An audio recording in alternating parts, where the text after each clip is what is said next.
10 avocats pour un justiciable. On n'avait jamais vu autant de robes noires rassemblées pour une audience de comparution immédiate. Une nouvelle action contre la réforme des retraites. Mais les avocats se défendent de ralentir les débats.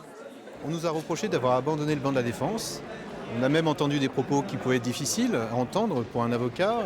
On a considéré que notre attitude était déplorable. C'est un qualificatif qui a pu être utilisé par certaines juridictions en parlant de notre mouvement de grève.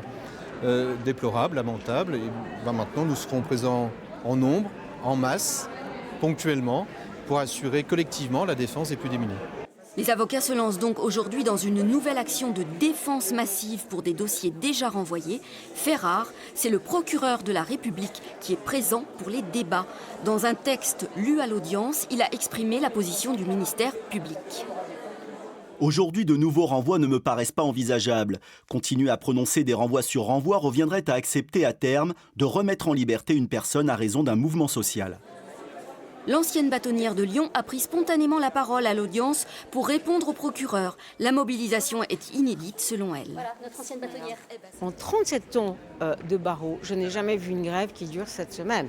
Ça n'est pas dans l'ADN des avocats que de faire une telle grève. Mais aujourd'hui, l'absence de toute ouverture de porte, l'absence de tout dialogue de la part d'un gouvernement fait que nous continuons dans le même sens. Les avocats en grève illimitée depuis début janvier ne sont pas prêts à rendre les armes et d'autres actions sont attendues.